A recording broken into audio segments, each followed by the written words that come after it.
Welcome to Pull, Push, Shove, a podcast series celebrating 50 years of Scarborough Group International. I'm your host, Nick Matthew. Pull, Push, Shove. It's more than a phrase. It's a way of working, it's a way of leading, and it's a way of making decisions. This episode is about the moment pull becomes push. Pulling the right people around you is one thing, but building something successful with them over decades is another. Kevin McCabe and John Burnley join me to talk about partnerships, how trust is built, how it's tested, and why Scarborough Group chose relationships over rapid growth. John, thanks for joining Kevin and I today. Tell us something about the relevance of yours and Kevin's friendship and business partnership over many years. Well, it started a long time ago. Funny enough, it was in Scarborough. Kevin didn't live there then. He was working for a company called Bents Green Properties from Sheffield, and I was a junior partner at Rex Proctor's Conservators in Bradford. This was an era of real austerity, far different to what we've got now. 3-day week, you had to turn your lights off at 9, you couldn't drive more than 50 miles an hour, and the stock exchange was virtually down at 0, I think it was 46. So it was a very austere time, but the scheme was a very interesting scheme. It was redeveloping Pavilion House, which was a great landmark in Scarborough, a very big landmark. And it was an interesting project. There was, I don't know if Kevin even probably remembers this though, that we had a real problem there, is that the scheme over sort of shot a row of very ancient and very well-known properties, and the crane went over the top of this. Some people complained about this. Kevin went and, said, no, it's not a problem. It's all underhand. Everything's controlled. The contractor knows what he's doing. Lo and behold, the balancing load fell off the crane and fell into the houses. So timing. That was my sort of introduction to Kevin. But no, And who was the builder? Well, it must have been Bovis. No, it wasn't. Was it? Oh, It was Gleeson. was it? Yeah. Was it? You're not getting them in trouble now, are you, by name dropping them at that point? It's a good point you make. It was an interesting start, but no. And then we had the interest, obviously. Kevin was always very focused on what he was doing, and eventually set off going his own route. I was a partner at Rex Proctor's, and then a few years later decided to set up my own practice, Burnley Wilson, then it's now Burnley Wilson Fish. And we always had an interest because we had a great interest in football. Kevin played a lot of football in Sheffield, I played in Bradford. In fact, I played until I was so old I couldn't remember what I was doing. You sound like one of Sheffield Wednesday's local players. Is that right? Yeah, well, anyway, so I think the difference was we were both very hard-working, up early in the morning. 5:30 was standard. We used to go out and meet on site early. We used to go up to Edinburgh. We used to go wherever you went to go. Nothing stopped us. And I think that was a big catalyst, to honest, in friendship, because actually you could, you knew if somebody said we're going to be there, they'd be there. And so I think that's how it all worked. So that started off, and over the years, I've been employed as quantity surveying with Kevin on numerous jobs. Can't count them, can you? Fantastic number of jobs, brilliant things, headquarters for the banks of Scotland. Rangers Exchange in Leeds, best in Leeds The ever famous still. town centre at Barrow. Remember that? That was a bit of an interesting project, but it turned out extremely well. It took a long time to sort out the final account, probably about 4 years, but we got there in the end. I think that was always the thing, to try to make sure that you put your best professional foot forward, and from there probably things follow on. John's unusual. In the sort of period of, I don't really call him a quantity surveyor anymore. I mean, he's a man who understands property, and in particular the building part of property. He's got contacts galore. He's got a reputation that's persisted for 50 years plus. Yes. As a Sheffield lad, I love the idea of Bents Green Properties then going global. Well, when I first got the Bents Green property, I thought it was some sort of potentially tricky sort of company, and I remember we did, you'll laugh at it, we got an orange front page of the bill of quantities, because orange was the colour of Bents Green Properties. As if I forgot that. Yeah. Sheffield has colours. We used to have the green, and of course, where all of our sports results were. The green and sports space? Yeah. Is it still out? I don't know. It should be. If it's not, we'll bring it back. Maybe that can be the next. There's a nipper living at Graham Brammer Lane. You'd go and collect it about 6:30 on a Saturday evening. They'd be printed by then. There's going to be a lot of reminiscing in this episode. I've got that feeling. Because you've mentioned it, i.e. the Greenland on a Saturday. I'm showing my age. Because I came from a working class background, I was often the one that had to cut out, the squares to go in the outside loo for 4 families. And when Wednesday were doing badly. Oh no, I know what's coming. I know what's coming. I don't need to say any more. I don't need to say any more. It's the latest loss, probably. Yeah. What's your earliest memories of working with John? I've written down here, they say never to go in business with your friends, but it sounds like you were firmly colleagues first. Hey, we hit it off by probably sport being the binding sort of benefit of, talking away. Kevin's always been a visionary. Now, that might sound dramatic, but he was a visionary. He knew what he wanted to do when he started business, and he worked towards it absolutely 150%. When you've got that, you know that you're dealing with good people, and that actually drives you along to try to emulate. You don't emulate them, but you try to give the right service and provide. So there's a driver there, and then you couple it with everything else, and that's where things develop. I'm glad you said that, John, because I think Kevin perhaps underplayed his skill set in the first episode when he said that he just sort of all these things sort of came together and he was just doing normal things, which I think is probably not quite no, true. It's certainly not quite. No. I think he's being very modest there. I've been on the site. I went to Kevin, and I thought, this is a real crap site. I mean, there's no way he's not going to buy this, surely. And he envisaged what he could do with it, and it was brilliant. And, there are a few people, but not many, because property developers full of a lot of people who've succeeded and then sort of fallen away. We've known quite a lot over the years. There's some good ones, don't get me wrong, but Kevin was one of the real good ones, and still is. And are you two alike in your skill set, or was it a bit more of an opposite? We talk about same things often, which can obviously be around business, most definitely. It can also be about sport, absolutely, most definitely. And just life in general, whether it's politics in this era we live in. It's never been difficult to be together and waste a good evening chin-wagging. Work-wise, how did you find that? You both came from the QS background. Like, how did you dovetail effectively on some of those big jobs? Oh, different. I mean, John's in charge of that, not me. We're obviously concentrating on buying, selling. What should we do here? Probably wasn't a conflict. I mean, Kevin obviously moved on quickly from being a quantity surveyor. I never moved beyond that point. That was me. I was stuck there. Besides the property disaster in Scarborough, where the counterweight fell. The counterweight fell, I think. Beside that, what would be some of your earliest projects together that you have fond memories of? Postle Park. In Glasgow. Postle Park. It was a small industrial unit. Kevin did a lot of those over the years, and he did also a lot of little supermarkets. Yeah. William Lowe. Preston Pans, Lanark. Inverary. All over the place. And that's why we did a lot of travelling. That's why you had to be up at 4 a.m. and back very late at night. Correct, yeah. But Kevin was a very careful operator. I mean, he didn't take big risks because it was his money. I mean, when it's your money, you care about it. And therefore, you had to react to that and make sure you looked after your client on the financial side. Obviously, on the letting and all the rest of it, that was Kevin. There was a lot of schemes, a lot of smallish schemes, like Postle Park. I remember going up to Nairn. God, Nairn was a long way. Which is it's your quiz, isn't it? Where do Ross County play? Oh, which town do they represent? Are you asking me that? This is the standard one. You've got to answer this, unless you'd sacked. Ross County. Isn't it Glasgow? Oof. No, is that totally wrong? Yeah. Oh dear. Oof. You'll be out. Dingwall. Dingwall. And never heard of it. It's near Inverness. Really, we started off as a Scottish developer. Yeah.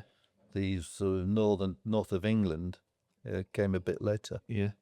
So we conquered Scotland, and in Scotland generally, if I say 50 projects, I'm probably being conservative more than that. Some of which became big. The Bank of Scotland's headquarters. Another one we termed Princess Exchange. Yeah. Our Princess ones were the top class schemes we were doing. You mentioned Aberdeen a few times, haven't you, with its... Yeah, well, that was the Imbalair House one, yeah. And I love the story about you meet an up-and-coming football manager who was also... Yeah, that was in Aberdeen, yeah. It's just 2 guys. It was either called something like Eden Park Hotel, It was more a sort of like a second-class hotel you get in Scarborough. Alex Ferguson had just moved up to there, so he wasn't a face that I recognised, and he wasn't that well known in football. And it's just two guys having a beer. A guy called Les Delgado, who worked for a legal practice called Paul and Williamson, he became Alex Ferguson's advisor, and he was also our lawyer at the same, all by chance, our lawyer at the same time. He had a reasonable career. Not But quite as good a career as but it was yourself, like- Kevin, but it but was- he had not a bad career, did he, Just Alex? tip him on his luggles. Les Delgado, top class guy, still keeps in touch. When the Blades played at Old Trafford, which I may say was not that often, actually Les would get Fergie to come to say hi. But it's another interesting aside how these connections, if Yeah, maintained yeah. well, and through And the Fergie's just a normal partnerships, bloke. these partnerships What can be he's fruitful achieved. many years later. Well, one of Kevin's specialities is keeping in touch with people. He's extremely good at that. Extremely good at Not with you. You know, it's something you've passed down to Well, I Scott felt well. and Simon as well, his sons, because I'm always in touch with them. He's So it's closer to my something sons that- than I am. Yeah. Yeah. Is that the quality of Kevin that you would say sets him apart from anyone else? Well, it's one of them. Yeah. I mean, it's one of them. As I say, vision is what I'll put number one. Yeah. Vision of what he wanted to achieve with the companies. Bear in mind, some of these companies have been enormous. They take a lot of running. It's not like running a little scheme at Postle Park. But no, I mean, that's one of the big, that's one of his great features. He keeps in touch with people. He communicates with them and always is on the case. Never changed. And that's why he's been so successful, actually. Well, one of the reasons, but I'll still put vision first. Kevin's there raising huge amounts of money, and you've got to know what you're doing. You really have to know what you're doing. And I think that's another element that obviously Kevin developed over the years is financing. Financing is tricky, and most developments fail because they can't get finance. That's enough compliments now for a little while. Come back to them. It's only because I owe him dinner. And now, am I right in thinking for a lot of the years when you had this collaboration and this partnership, you were living abroad, Kevin. So then how did even having partnerships at home prove even more important? When I spent the time in Europe and in Brussels, John had pop across. Yeah, Brussels was very handy, actually. But, from my London office down to Brussels, it was dead easy. Well, we had some great Bastion Tower, wasn't it? Bastion Tower. Not what you were saying, Bastion. I was laughing and joking one day in the lobby in Bastion Tower, knowing that I knew this guy who was there, a big lad. I thought, I know who you are, you're a bloody footballer. Yeah. And I can't remember what I called him, but it was actually Adams, All Tony right. Adams, Yeah. who'd gone for an interview to Azerbaijan to become a manager of one of the Really? football clubs Right, there. Yeah, he was great fun. So you talked about relatively smaller projects like Postle Park. When did you start to go on a bit of a larger scale together and go on to take the projects onto that next level? We'd still do small schemes, but because of, I suppose, experience, contacts, and the association in particular with, say, Bank of Scotland, opportunities to look at bigger sites or projects generally came our way. I'm sure success isn't linear in any industry, is it? But did the success of the smaller projects just give you that momentum to then take on the next one and so on? Sort of, yeah. But some projects were coming to us via the Bank of Scotland.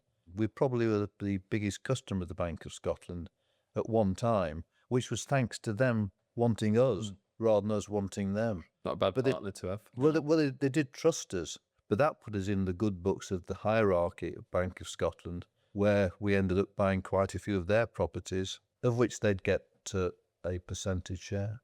What was it about those partnerships that then gave the Scarborough Group the confidence to grow even further? Things happen in life. You didn't quite set out, but if you've got an appetite and believe you can do more, you use the appetite and you do more. What did I say to you? The answer is yes. What's your question? Of course we'll do it. You don't need to ask me. Just let's get on with it. Is that a philosophy you share, John? In a slightly different way, because my share it didn't involve the great financial issues. But we also, Burnley Wilson Fish we've done, a lot of very, very big projects all over the country. Well, some abroad as well. We did a big scheme in Mauritius. In some ways, grown in parallel, which is brilliant, really. If you've got the right mindset and you've got we want to do it, which is the point Kevin just making there, and you know what you're doing. I mean, it actually size other than control is not the biggest problem. It's control the biggest problem, and that's where you've got to be on top of the whole game, and that's where energy and commitment is a big issue. And certainly for big schemes, well, for any schemes, you need experience. Yeah. A lot of people like to go around saying they're a developer. Do you meet many? Yeah. Who are really good developers? How many of these projects would you have on the go at any one time? Oh, gosh, that's unfair. I'd say, a couple of dozen. Yeah. But some might be, because don't forget, it can take years for one different project. Stages of the projects and overlap. You go and look at our park at Thorpe Park in Leeds. Yeah. It's 100 projects from one site, so to speak. Yeah, and that started a long time ago, didn't it? We're not as young as you think. No. So this episode's about building on those partnerships and, pulling them together, and that's But we've had good people, right? We've had good people working for us. Yeah, and John's been close to some of those good people, and that's not really changed. Other than some of these good people have all retired. There's only 2 dogs still on a pitch. Oh, yeah. I'm interested to know what things have changed and what things have stayed the same in the 50 years that you've been in this industry. You go back as a child. For John and myself, there wasn't such a thing as a television. It was something called a wireless that you could listen to that crackled every time you put it on. There wasn't such a thing as coffee, for goodness sake, when we were sort of youngsters. So you get those as the foundation of how much it's changed. The only thing of benefit, we came born into a nation that was proud of itself, because of the Second World War. So that even in working class areas, there was the camaraderie. There was a pride that's lost in our country this day and age. Totally lost, yeah. So some of the things that are having to be addressed now would never have come into our mind back in the 1940s. What about in the workplace? How's that vastly changed? In some ways, a lot better, but in other ways, we just touched upon. We're too switched on, so to speak. You're wanting so much information galore, anything in his pocket. Yeah. How much time during a day do you on this? It's frightening, really. When we first started, you had to know where the telephone box worked. Yeah. So you could stop the car on the way to stop ringing a telephone. And then, of course, it was busy or it won't work. But that thing is, John, we got things done. Yeah. So, with obviously being that bit younger, where everything's in your pocket to get things moving, we still got things moving. You may have to be up early to do it, but nothing was missed. Of course, telephone boxes did get vandalised going back then, not as much as it did do ultimately, but no. I mean, it was quite a task. You had to queue for a telephone. Yeah, and I remember the first mobile phone I got, which was it was like carrying. It was that big. It was a big box. His arms got longer. Yeah, it was incredible. Do you remember those? Yeah, you look back and think, how, why, but it happened. Just shows you how things change. And what John said at the start, the period in the mid-70s when his lordship sort of set up on his own, couldn't drive more than 60 miles an hour. This petrol rationing, lights out, things that you can't imagine actually happened. Well, we've lived through it, and you've still got on with it. You still didn't sort of put your feet up during those times. You somehow were working. What's one thing that you're glad doesn't exist today in the workplace? You accept as you get older that there's modernisation that's always required. Yeah. Everything moves on. Yeah. Everything moves on regardless. But you keep the values of communication, values, collaboration, partnerships, etc., and move with the times. Never quite forget the roots of how you started, and some of those fall away for good reasons. Others are actually one of the strengths of you succeeding for a long period. Amazing. The wise old owl. The wise old owl. He lived in a. I said the owl, and he's still questioning. I want to hear you say the lot. You've not learnt the words yet, have you? You'll get back home tonight and be checking. I will. What do partnerships allow you that you simply couldn't do on your own? Me back to John. John is long in the tooth, experienced. You heard what he said. He is at 5 o'clock in the morning. He's got his own staff that he sort of cracks a whip to. He's done 1,001 projects, not with us, but with others, because, more, probably not as exciting as our scheme. He understands not just as most QSs, they understand building. He understands far more than that in terms of dealing with the people to solve the problem on those buildings. And when you're building big projects, whether it's 10 stories high or more, you need someone who can actually lead it. It helped to know where to turn as well. And it sounds like the quality of each partnership in each aspect of the job is far more important than growth or scale at any one time. Well, I think we work to get it right. Yeah. As best able. I mean, nothing's ever quite perfect, but we work to get it right just as a matter of part of our sort of tick list. A good example was the last week or the week before when Rio Tinto and Glencore announced their £250 billion merger, which fell apart last week because couldn't even agree who was going to be chairman and CEO of the companies, and they'd probably spent 100 million in fees by then. I mean, that just shows you it's easy to get it wrong. What partnership have you each had? You're not allowed to say each other on this one. Which partnership have you each had that's you're most proud of sat here today? It's probably ones with some international people who've been, for a good period of time, partners. One's Dr. Stanley Quek. Yep. We stretch out more than people realise, but to make friends with people who are based in Hong Kong or in Europe or in Australia or in Singapore. So we've done quite a bit of that. It's not magic. It ain't what you do, it's the way you do it. And you can bring people on who become sort of not just an investor, but a partner. And that normally leads to not just one project, but 2, 3, 4, etc. John, what's the partnership you've had that you're most proud of? I wouldn't have thought of it, but I think that Kevin mentioned Stanley Quek, and he's turned out to be a very good partner over the years. We've got to take a lot of work from him, and we're still operating. He's retired now, but even the company he left, we're still doing a lot of work with them, and they're a big Singaporean business, and we do a lot of work with them still. So, and he was a nice guy. I mean, he was a genuine guy. He's a hard-working guy. Yeah. That was the link we'd got with Stanley Quek. He worked very hard continually. He was a doctor as well as becoming switched to becoming involved in property. There's some shared values there. Yeah. Yeah. I mean, if we're out with Stanley for a night out, we wouldn't be we'd be going to a nice restaurant, not OTT, and certainly not too low down. He was a serious guy. Yeah. Every time I'm in Singapore, I always have lunch or dinner with him there. You wouldn't have been happy about the tickets I got you to the squash in Hong Kong then. That's true. He wouldn't have joined It's a us. story for another time. Did I pay you? Perhaps I should mention, do you remember my game of squash with you?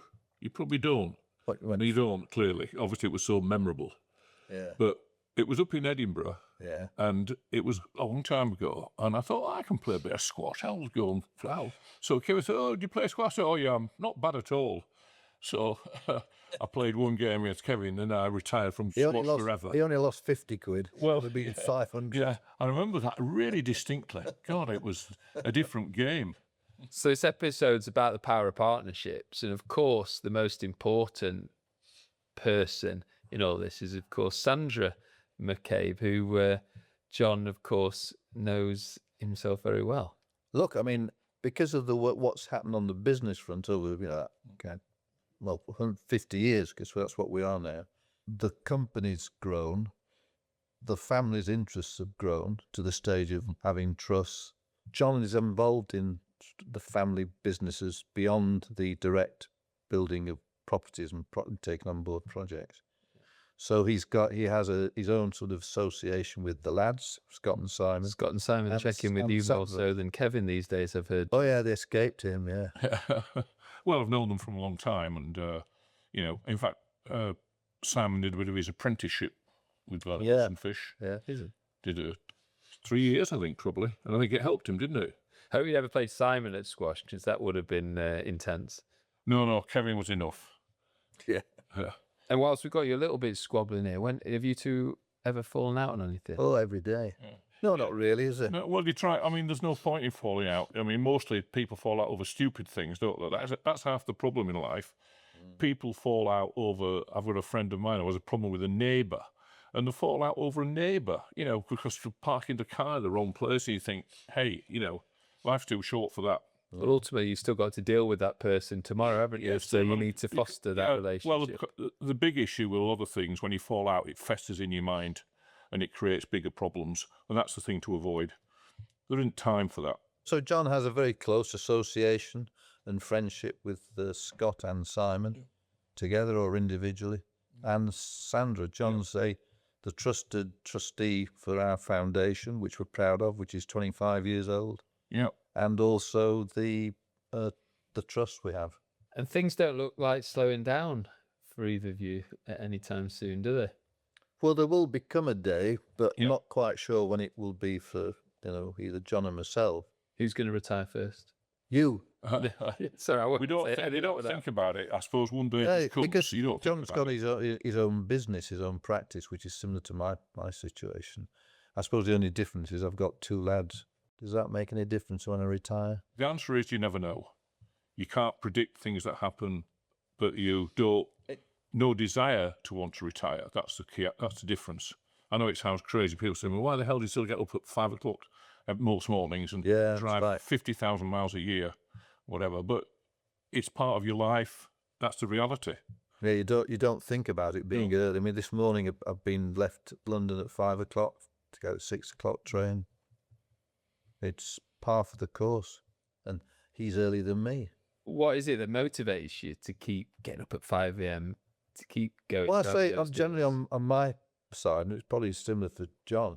If I had decided to retire at the minute, I'd have to change my life dramatically. Would that suit my wife? I doubt it. Do you think Sandra would want me retired? Probably not. I'm going to tell her what you... What's one thing you wouldn't compromise on when working with someone, John? Anything that was wrong, either morally or factually. You try to do things right. That's the key. That's where so many people go wrong.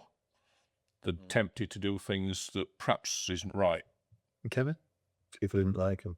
I do say that over the piece. There are many people I'm in a room with who've got things maybe they want to sort of discuss. And you actually do decide it's not for me. This is not the right sort of scheme. I don't like the attitude of this guy. I could, I'm not going to mention names. There's one or two people I know in London, based in projects, say in Manchester. I'm not saying they're bad people, but I know it's not for me to get into bed and do joint business with them. That's just a judgment you make yourself. I wouldn't belittle them, but if you're not comfortable going into a partnership, the partnership will never exist. And lastly, if you were advising yourselves that first met on those projects, Bent Green Properties, etc., what would be your advice to each other when you first met? I'd buy me a new pair of football boots nowadays. Yeah. And I'd say, maybe don't get too much involved with football clubs. Comes back to sport again, doesn't it? Always comes back to sport. Yeah. Thanks to John for joining us for this episode. It's been fascinating and insightful to meet you and speak to you. And it's not often Kevin meets somebody who can, go punch for punch with him, shall we say. So it's been fun. Be careful. I keep a long way away, yeah. No, it's been good. Thank you. Enjoyed it. Thanks, John. Thanks again, Kevin. We'll speak some more on upcoming episodes. Sure we will.